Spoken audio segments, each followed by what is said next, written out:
A Lituânia e o restante da Europa oficialmente cortaram o fornecimento de energia russa. No dia 19 de setembro, a Lituânia não só desconectou Kaliningrado, mas também cortou toda a energia, isolando o posto avançado ocidental de Putin da rede elétrica.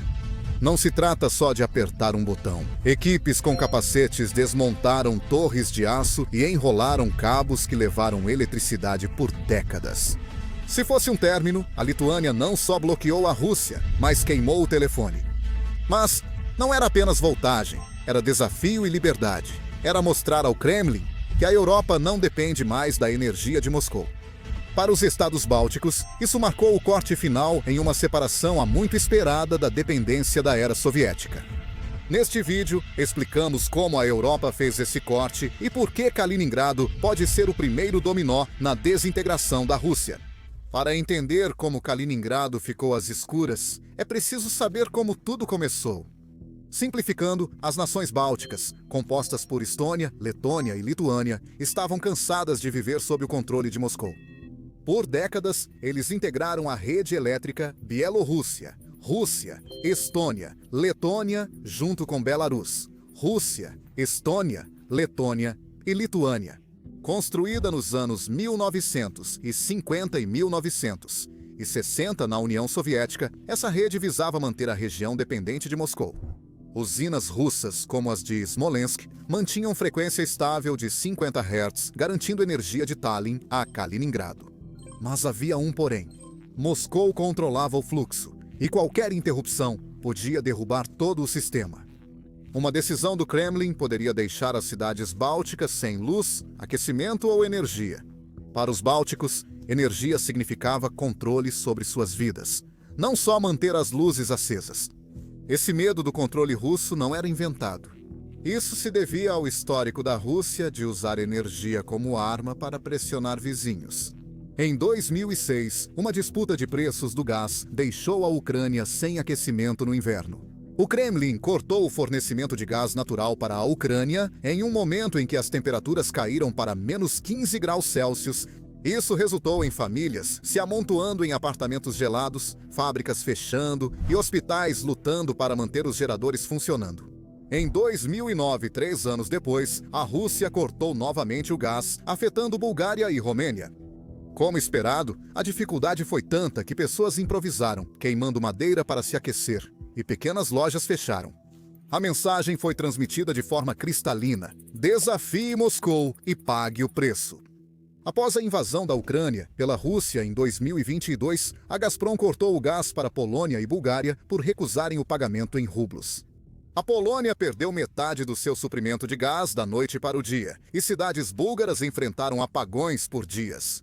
Esses não foram eventos aleatórios. Eles faziam parte de um padrão em que a Rússia usava gasodutos e linhas de energia para enviar um sinal.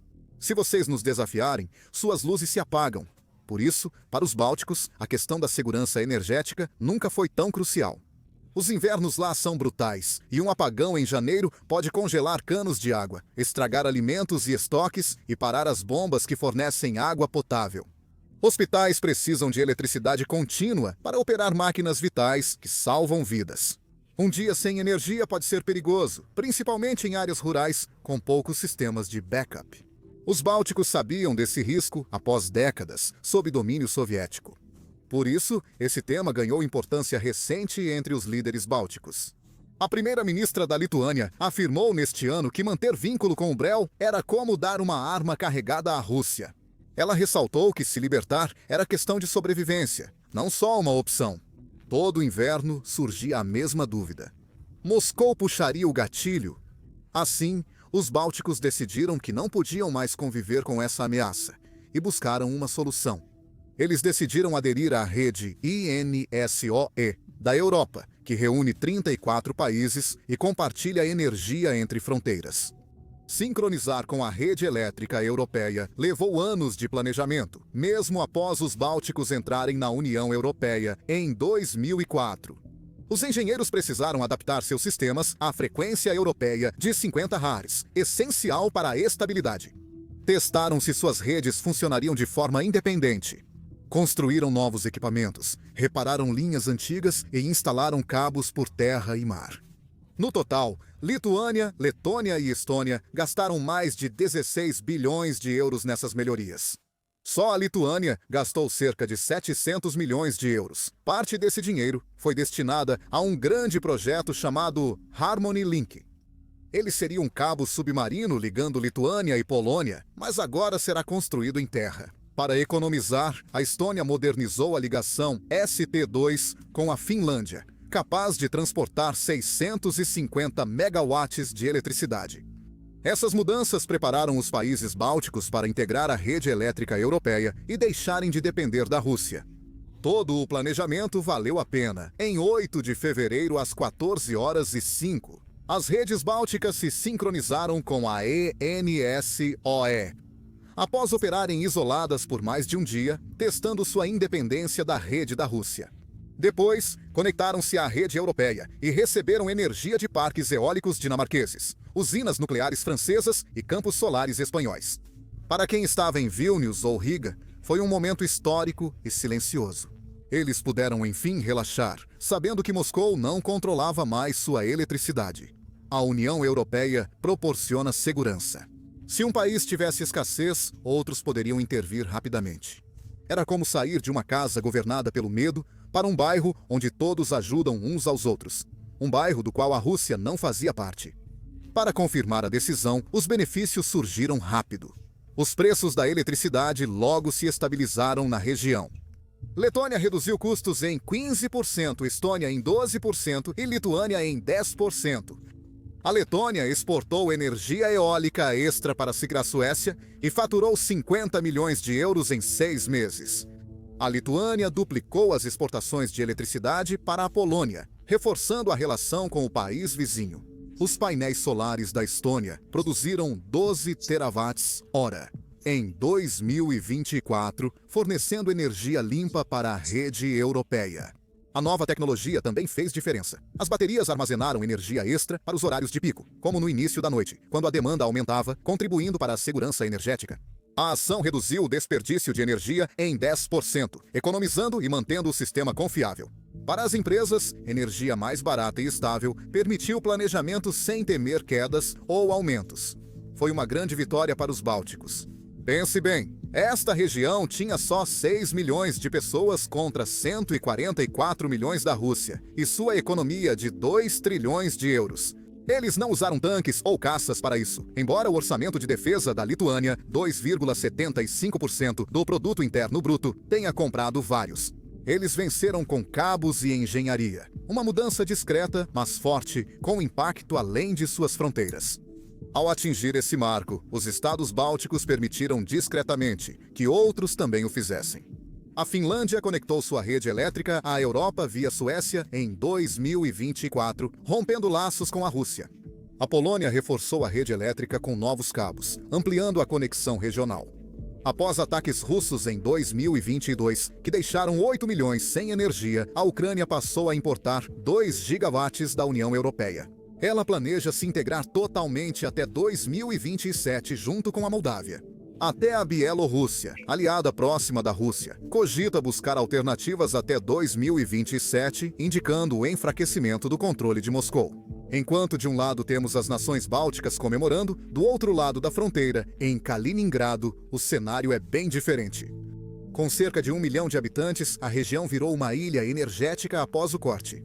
Agora depende totalmente de suas próprias usinas de energia. Olhando para os números, você pensaria que eles têm a situação sob controle. O posto Svetli gera 450 megawatt, as unidades a carvão dos anos 1980, 600, e os geradores a diesel, 300. Isso totaliza 1,88 gigawatts, cobrindo os picos de verão, 900 megawatts, e inverno, 1.200 megawatts. Porém, os números não revelam a grande fragilidade do sistema, cujas usinas a carvão estão obsoletas. O gasoduto é um ponto único de falha, e os geradores a diesel são caros e pouco confiáveis. Esses números são ilusórios e parecem mostrar a vulnerabilidade do sistema. Em junho, uma subestação sabotada pela inteligência ucraniana cortou a energia de instalações militares. Esse incidente mostrou como tudo pode dar errado rápido. Essas vulnerabilidades aumentam pressões legais e diplomáticas que podem influenciar o futuro. A Rússia destacou o trânsito e as obrigações do tratado. O contrato de trânsito de gás da Lituânia com a Gazprom para Kaliningrado termina no fim de 2025. Autoridades russas disseram que mudar ou cortar o trânsito pode violar acordos ou exigir compensação. Líderes lituanos, inclusive o presidente, alertaram contra provocar a Rússia desnecessariamente. Afirmaram que manter o fluxo de mercadorias, pessoas e gás natural pode evitar um conflito maior. Isso gera preocupações sobre retaliação. Especialistas afirmam que a Rússia pode reagir com ações militares e táticas híbridas. Inclui ataques cibernéticos à infraestrutura, sabotagem ou mais ações legais em órgãos internacionais. Como os estados bálticos previram possíveis interrupções ao deixarem a rede russa, eles reforçaram a segurança em pontos críticos. Incluiu estações de transformadores, conexões de conversores e linhas de transmissão. Essa preparação mostra que as apostas não envolvem apenas apagões, mas também como a lei, a diplomacia e ações secretas podem se desenrolar nos próximos meses. Vamos aprofundar nesses pontos no vídeo. Fique ligado! Você deve estar se perguntando por que há tanto alarde sobre uma área fora da Rússia continental. O principal motivo de interesse nesse lugar é que ele não é só uma região civil. Fortaleza militar construída para lembrar a Europa da proximidade de Moscou. Navios de guerra patrulham Baltisk, submarinos espreitam no Báltico e mísseis estão prontos para atacar capitais da Polônia e dos países bálticos. Além disso, eles têm uma grande variedade de defesas aéreas e dezenas de milhares de tropas prontas para provocar a Europa a qualquer momento. No entanto, todo esse equipamento, especialmente as estações de radar, exige muita energia todos os dias. Por isso, o ato de sabotagem em junho que cortou a energia foi grave, chegando a interromper os exercícios com submarinos planejados. Isso mostrou como até uma breve queda de energia pode abalar a base. Agora, mesmo se as usinas falharem, a principal força de Kaliningrado pode virar fraqueza. Simplificando, este não é um lugar que pode se dar ao luxo de ficar sem energia, e mesmo assim, foi exatamente isso que aconteceu. Essa constatação explica por que, após a Lituânia cortar a energia de Kaliningrado, as consequências foram além da eletricidade. Para começar, a OTAN rapidamente percebeu que a infraestrutura de energia, antes vista como uma preocupação civil, havia se tornado uma vulnerabilidade crucial. O que antes era apenas equipamento de engenharia entediante, agora pode ser visto como alvo em guerras modernas e jogos políticos. Por isso, equipes de cibersegurança que treinavam na rede elétrica invadida da Ucrânia passaram a fazer exercícios no Báltico para proteger a infraestrutura energética. Este ano, eles simularam um blackout falso em Riga para testar a reação das cidades. O teste revelou falhas e as melhorias foram feitas rapidamente. A Estônia avançou mais, treinando soldados e funcionários públicos juntos. Os soldados praticaram a proteção de parques eólicos remotos, enquanto os engenheiros aprenderam como redirecionar as linhas de energia caso fossem cortadas. A lição era clara. Na guerra moderna, apagões são tão perigosos quanto ataques de mísseis. Moscou não tem aceitado em silêncio o desligamento de Kaliningrado. Afinal, sua zona altamente militarizada acabou de ser exposta. Quando isso aconteceu, autoridades russas rapidamente condenaram a ação da Lituânia. Chamam isso de ato provocativo de guerra econômica para isolar Kaliningrado e testar a força da Rússia. O ministro das Relações Exteriores, Sergei Lavrov, classificou isso como uma escalada hostil e comparou a OTAN cercando a Rússia. Ele prometeu que a Rússia responderia para proteger seus interesses, e nos bastidores, o Kremlin intensificou a atividade militar na região. Satélites de setembro registraram novos movimentos de mísseis Isk-Kondar na fronteira de Kaliningrado. Lançadores móveis com ogivas nucleares foram posicionados perto da fronteira com a Lituânia e do corredor de Suwałki, que liga Kaliningrado à Bielorrússia. Analistas afirmaram que essa foi a demonstração de força mais forte desde a troca de rede em fevereiro. Mas, além do discurso duro e das movimentações militares, o corte atinge a Rússia onde mais dói estrategicamente. Para Moscou, esse isolamento compromete o papel estratégico de Kaliningrado como posto militar. A região não é só um território, mas uma base avançada que permite à Rússia vigiar a fronteira leste da OTAN. Com mísseis capazes de atingir a Europa e frota que domina partes do Mar Báltico. Perder a conexão de energia significa que Moscou tem uma forma a menos de pressionar os bálticos, como costumava fazer com ameaças energéticas. Agora, qualquer falha no próprio sistema de Kaliningrado pode expor essas bases a apagões. Isso dificulta operar radares, realizar operações e abastecer submarinos. Isso sinaliza fraqueza ao Ocidente e mostra que o controle da Rússia sobre seu enclave está mais frágil. Putin vê isso como um desafio direto, pois se Kaliningrado vacilar, pode incentivar a OTAN a testar as fronteiras, especialmente no corredor de Suwalki. Em resumo, o bloqueio transforma uma força em uma potencial dor de cabeça, forçando Moscou a investir mais recursos para defender e abastecer uma área que agora está ainda mais isolada do continente. O aperto estratégico não é o único problema. O bloqueio impacta fortemente o cotidiano dos moradores de Kaliningrado. Para começar, as sanções tornam a situação ainda mais difícil. A União Europeia impôs mais de 2.500 restrições e os Estados Unidos da América mais de 3.100, afetando desde energia até peças de reposição. Equipamentos para usinas estão 40% mais caros e alguns fornecedores se recusam a vender para a Rússia. Entre esses eventos, a eletricidade em Kaliningrado subiu 12% este ano, atingindo 8 rublos por kWh, o dobro da média continental. Para uma família de 4 pessoas, isso significa contas de energia de cerca de 5.000 rublos por mês. Isso pesa quando os salários são cerca de 45.000 rublos e aposentadorias só 20.000. Muitos moradores agora foram obrigados a economizar, recorrendo a fogões a lenha para se aquecer. Supermercados às vezes têm prateleiras vazias por atrasos nas entregas causados por inspeções e sanções nas fronteiras. Vamos falar mais sobre isso em um instante. Mas voltando aos cidadãos de Kaliningrado, o clima entre as pessoas não é fácil de definir. Moradores demonstram frustração com o aumento das contas e por se sentirem peões de um jogo político que não escolheram. Entre os jovens locais, cresce o ressentimento pelas escolhas de Moscou. Enquanto muitos veem o futuro incerto devido a cortes de energia e sanções, outros, sobretudo idosos e militares, seguem leais ao Kremlin, ignorando dificuldades como enfrentar o Ocidente.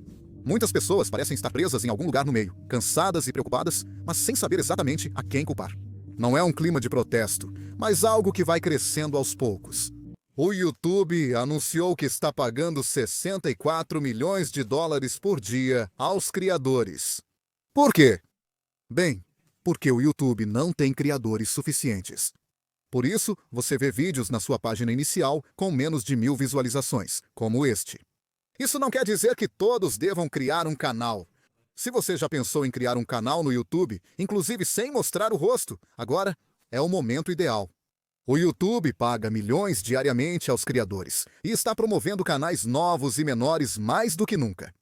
Tenho certeza de que você tem dúvidas sobre como iniciar e crescer um canal. Recebemos perguntas por e-mail de vocês com frequência.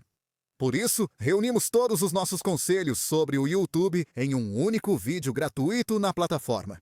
Então, se você é alguém que está interessado em começar seu próprio canal no YouTube, pode assistir a esse vídeo aqui no YouTube, clicando no link na descrição ou no card na sua tela. Ao mesmo tempo, a Rússia está procurando por alternativas além de suas fronteiras. Para enfrentar essa situação, a China virou uma das principais rotas de apoio à Rússia, enquanto as sanções aumentam em todos os setores.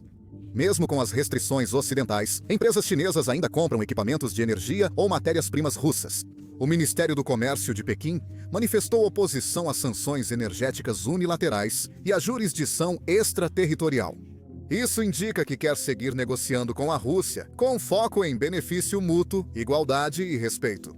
Isso não elimina a pressão, mas dá à Rússia uma proteção parcial. Dito isso, contar com ajuda externa traz seus próprios atrasos e riscos.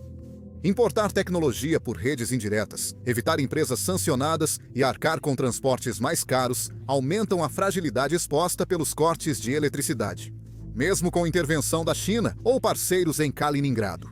Isso pode não resolver quedas de energia, custo do gerador a diesel ou falta rápida de peças de reposição. Não é um bom momento para a região, pois os problemas só aumentam. A economia local sofre, com o produto interno bruto caindo 5% em 2024 e 70%. Vamos falar sobre isso agora mesmo. Mas a verdade é que Kaliningrado já teve dias melhores e agora sua fragilidade está exposta. O corte de energia elevou as contas e afetou as principais indústrias de Kaliningrado. O antigo centro de exportação agora sobrevive com suprimentos redirecionados e perspectivas sombrias. Pegue o comércio de âmbar, por exemplo. Por muito tempo considerado a tábua de salvação dourada de Kaliningrado. Foi um dos primeiros a sentir o impacto. A mina Yantarny é uma das maiores e principal fonte de âmbar da Rússia. Ela é tão grande que produz cerca de 40% da produção mundial de âmbar. Desde que cortaram a rede, pararam as flutuações de energia, as esteiras e as máquinas de polimento. Relatórios locais indicam queda de 18% na produção no primeiro semestre de 2025, coincidindo com a desconexão. Trabalhadores da mina relatam que quedas de tensão causam paradas frequentes, forçando triagem manual, o que reduz a produção e eleva custos. As remessas para a Europa, que antes eram transportadas por caminhão através da Lituânia, agora fazem um desvio pelo mar. Isso aumentou o tempo de entrega em semanas e elevou os custos logísticos em 15%. Compradores na Polônia e Alemanha estão mudando para fornecedores bálticos. O turismo também caiu. Antes da guerra, as praias e castelos prussianos de Kaliningrado atraíam mais de 1 milhão de visitantes todos os anos. Neste verão, os números caíram para menos de 40 mil devido a apagões que desligaram o ar-condicionado dos hotéis. Como era de se esperar de turistas que esperam estadias confortáveis, as reclamações inundaram as redes sociais. Até mesmo o Istmo de Káranian, um patrimônio mundial da Organização das Nações Unidas para a Educação, a Ciência e a Cultura, viu o fluxo de visitantes cair 30%. Operadores de turismo apontam para balsas pouco confiáveis e faróis que se apagam ao anoitecer. Isso está prejudicando muito a economia local. Até mesmo as frotas de pesca de Svetli estão tendo dificuldades para se manter. Geradores a diesel consomem 3 vezes mais combustível que no continente, e as quedas de energia forçam capitães a atracar cedo para não perder mercadorias. As capturas de 22% e processadoras em terra, com energia instável, tiveram 12% mais perdas. Esses números refletem mais do que apenas pressão econômica. Eles representam famílias em Zelenogradsk, enfrentando demissões nas fábricas e lapidadores de âmbar em Svilogorsk, vendendo vodka ilegal para pagar o aluguel. Moscou prometeu 5 bilhões de rublos em subsídios para a chamada resiliência da ilha. As viagens de balsa de São Petersburgo foram ampliadas, acrescentando 3 viagens semanais. Os custos de transporte seguem 40% maiores e tempestades de inverno ameaçam as linhas de abastecimento. Cada piscar das luzes agora lembra como um cabo rompido pode afetar toda uma região. A transição energética da Europa evidencia ainda mais as dificuldades de Kaliningrado. Em 2021, a Rússia forneceu 40% do gás da União Europeia, no valor de 55 bilhões de euros. Em 2024, a participação caiu para 11%, pois a Europa buscou outras fontes. Agora, em 2025 está ainda menor. Os países bálticos cortaram totalmente o antigo fornecedor, enquanto o resto da Europa segue reduzindo a energia russa. Gás natural liquefeito do Catar e Estados Unidos da América supriu a demanda, e novos terminais alemães processam 70 bilhões de metros cúbicos ao ano. Importações russas: petróleo caiu 90% e carvão 97%. O plano Repower União Europeia da União Europeia investiu 300 bilhões de euros em alternativas como parques eólicos, solares e polos de hidrogênio. A energia eólica supre 25% da demanda europeia, gerando 250 TWh ao ano. A Bélgica reativou usinas nucleares para garantir o fornecimento, enquanto a Alemanha criou polos de hidrogênio para armazenar energia limpa. Os preços, que subiram na crise de 2022, agora estão estáveis em 35 euros por megawatt-hora, metade do pico. Isso trouxe alívio às famílias europeias, mas fez Moscou perder uma de suas principais ferramentas de influência. Essa mudança energética vai além de política e preços. Também envolve o planeta, com os bálticos liderando. Os bálticos ampliaram o uso de energia eólica e solar, subindo de 45% de renováveis para uma 92% em breve. Menos combustíveis poluentes e mais energia solar e eólica reduziram as emissões de carbono em cerca de 15% desde a mudança na rede elétrica. Fazendas eólicas da Letônia geram 15 TW ano e instalações solares da Estônia somam 12 TWh, fornecendo energia limpa para residências e empresas. Kaliningrado ainda utiliza usinas a carvão antigas, ineficientes, que emitem fumaça e dependem de combustível transportado de longe. Essas usinas consomem rapidamente recursos, piorando a qualidade do ar e prejudicando saúde e meio ambiente. O investimento de 300 bilhões de euros no plano REPower União Europeia evidencia a divisão no esforço europeu por energia verde. Os bálticos constroem um futuro seguro e mais sustentável para o planeta. A estrutura de Kaliningrado a mantém em métodos antigos e poluentes, o que pode custar mais no futuro. Esse caminho mais sustentável trouxe mais do que apenas ar mais limpo para os bálticos. Ele alimentou um sentimento de orgulho em toda a região. Isso não é uma metáfora. Nos Bálticos, o desligamento da rede elétrica provocou uma verdadeira onda de orgulho.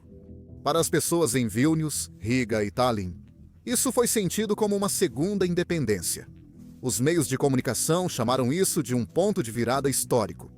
As escolas começaram a ensinar isso como parte da história nacional. Famílias que recordavam a era soviética, quando línguas locais eram proibidas e igrejas fechadas, viram isso como o fim desse capítulo.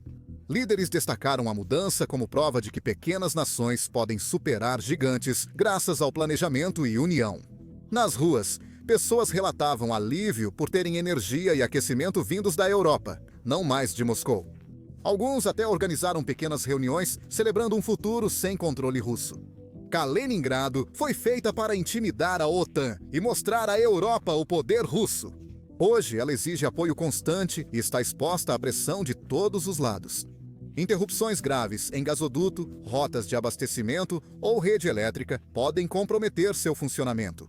A Rússia pensou em construir uma usina nuclear para diminuir a dependência do continente, mas o projeto estagnou. Preocupações ambientais, custos excessivos e escrutínio internacional atrasaram a obra. Analistas militares agora estão fazendo uma pergunta mais difícil. Se a região não pode ser abastecida de forma confiável, ela pode ser defendida de forma confiável? Um blackout em crise pode neutralizar radares, desativar comandos ou deixar aeronaves no solo. Para um país que construiu Kaliningrado para projetar força, o risco de perdê-la ou vê-la desmoronar internamente pode transmitir a mensagem oposta. O que mais se destaca é o simbolismo. Para os bálticos, cortar as linhas para Kaliningrado era mais do que eletricidade. Era sobre se libertar de um passado doloroso. De 1940 a 1991, o domínio soviético trouxe dificuldades. Em 1949, a Operação Priboi deportou 95 mil pessoas, 43 mil da Letônia, 20 mil da Estônia e 32 mil da Lituânia. Famílias foram separadas e mandadas para campos de trabalho na Sibéria. Muitos nunca retornaram. As línguas locais foram suprimidas, igrejas fechadas e símbolos nacionais proibidos. Após a independência dos Bálticos em 1991, a Rede Brel continuou conectando-os a Moscou, simbolizando o controle soviético. Eles não haviam escapado totalmente. Romper o elo em 2025 mostrou que essas três pequenas nações, com 6 milhões de habitantes, podiam desafiar os 144 milhões da Rússia e escolher seu caminho. Fizeram isso com engenheiros e cabos, mostrando que a mudança de poder pode ocorrer sem disparos. Para Kaliningrado, não se trata mais só de eletricidade, mas do que ocorre quando as paredes da fortaleza se fecham.